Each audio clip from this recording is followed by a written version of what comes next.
Assalamualaikum warahmatullahi wabarakatuh. Perkenalkan, nama saya Sela Septiani dengan NIM 2021-143-516, jurusan PGSD, akan menjelaskan tentang pendidikan sebagai sebuah sistem.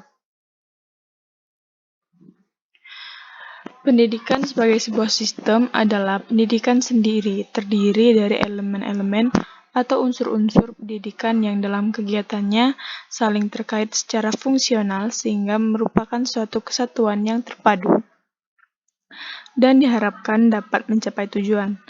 Sistem berasal dari bahasa Yunani, yaitu sistema, yang memiliki arti sehimpunan bagian atau komponen yang saling berhubungan secara teratur dan merupakan suatu keseluruhan. Bisa dibilang, sistem adalah istilah yang mempunyai makna sangat luas dan bisa dipakai sebagai sebutan yang melekat pada sesuatu.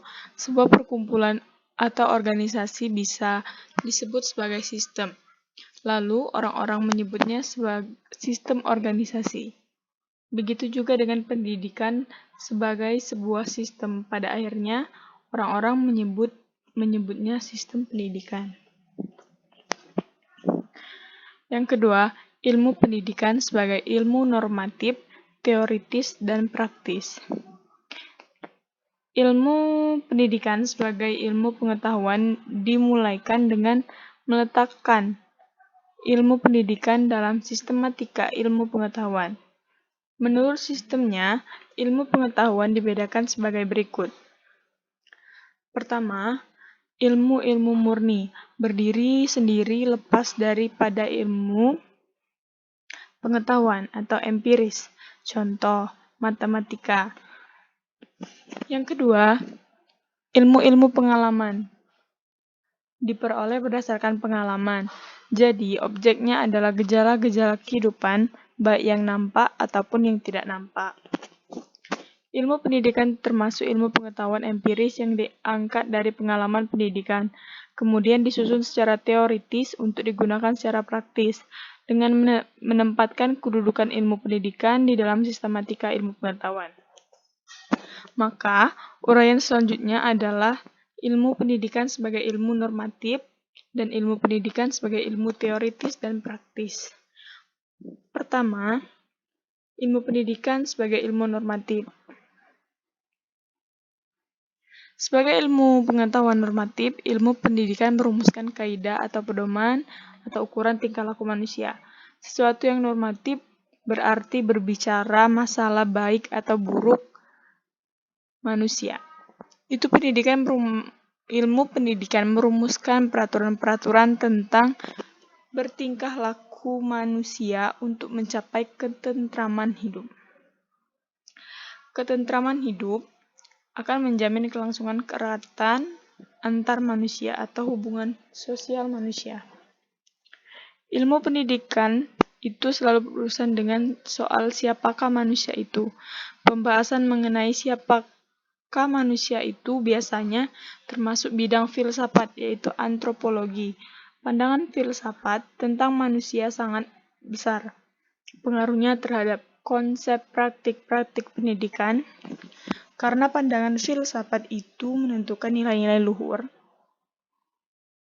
yang dijunjung tinggi oleh seorang pendidik untuk suatu bangsa yang melakukan pendidikan. Nilai yang dijunjung tinggi ini dijadikan norma untuk menentukan ciri-ciri manusia yang ingin dicapai melalui praktik pendidikan.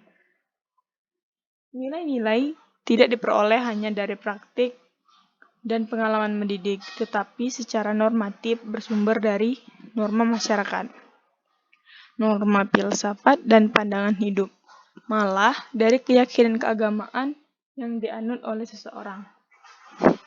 Karena ilmu pendidikan bersifat normatif, berarti pula bersifat praktis, karena ilmu pendidikan sebagai bahan ajar yang patut diterapkan sehingga pendidik bertugas menanamkan sistem norma bertingkah laku manusia yang dibanggakan, dihormati, dan dijunjung tinggi oleh masyarakat.